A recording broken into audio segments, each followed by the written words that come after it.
শান্তনুস ওয়ার্ল্ডে তোমাদের সকলকে স্বাগত জানিয়ে আজকে একটা মিনি ব্লগ শুরু করেছি। ফুল ব্লগটা আসবে পরে, কিন্তু তার আগে তোমাদের জন্য এই মিনি ব্লগটা। তো আমি এখন চলে এসেছি রথযাত্রা উপলক্ষে আমাদের তুলসী বিহার মন্দির প্রাঙ্গণে জগন্নাথ মন্দিরে। তো এখান থেকেই প্রভু জগন্নাথ রথে আরোহণ করবেন এবং পুরো শহর পরিক্রমণ করবেন। তো এখন শান্তনুদা রথটাকে খুব সুন্দরভাবে সাজাচ্ছেন এবং এক এক করে তোমরাও দেখতে পাচ্ছ প্রভু জগন্নাথ, বলভদ্র, সুভদ্রা মা রথে আরোহণ করেছেন। তো দেখে নাও একবার খুব সুন্দরভাবে রথের মধ্যে তিন ভাই বোনকে।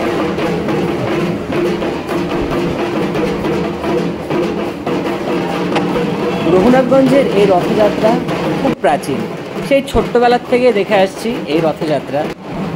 এখন বড় হয়ে গেছি, এখন তো নিজেই আসছি আর তোমাদের জন্য সুন্দর সুন্দর ব্লগ বানাচ্ছি। কেমন লাগছে সেটা অবশ্যই কমেন্ট করে জানিও।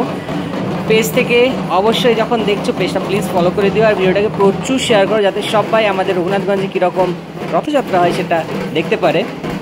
তো এই নাও, প্রভুর দর্শন করে নাও।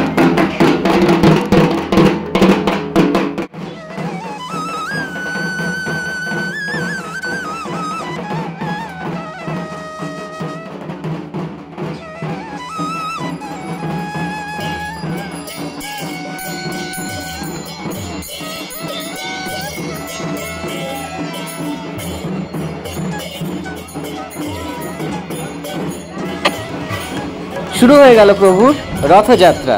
তো সমস্ত ভক্তদেরকে এবার প্রভু নিজে গিয়ে দর্শন দেবেন। সবাই রাস্তার থেকে প্রভুর এই মঙ্গলময় দড়ি ধরে রথে টান দেবেন। ভীষণ সুন্দর একটা মহামিলনের পর্ব বলতে পারো আমাদের এই রথযাত্রা। এখানে সমস্ত মানুষ ভেদাভেদ ভুলে চলে আসে, একত্রিত হয়ে যায় এবং প্রভুর দর্শন নেন।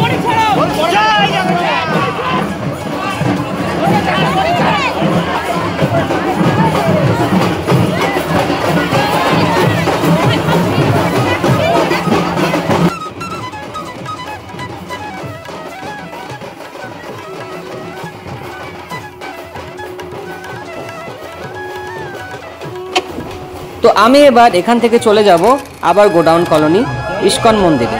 তো ইস্কনের রথ তোমরা দেখতেই পাচ্ছ সাজানো হয়ে গেছে, আর কিছুক্ষণের মধ্যে ইস্কনের রথও বেরিয়ে পড়বে। তো তোমরা দেখতে থাকো।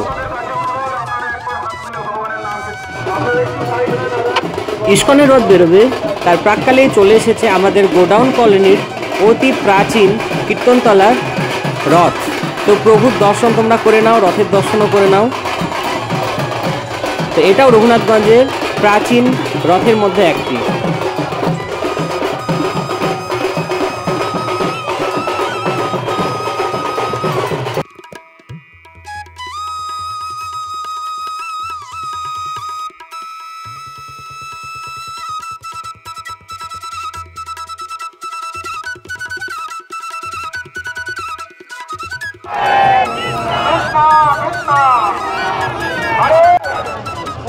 মনুষ্য জীবন উল্লাস এবং ধন্য করার জন্য আমরা এই যে সুবর্ণ সুযোগ পেয়েছি।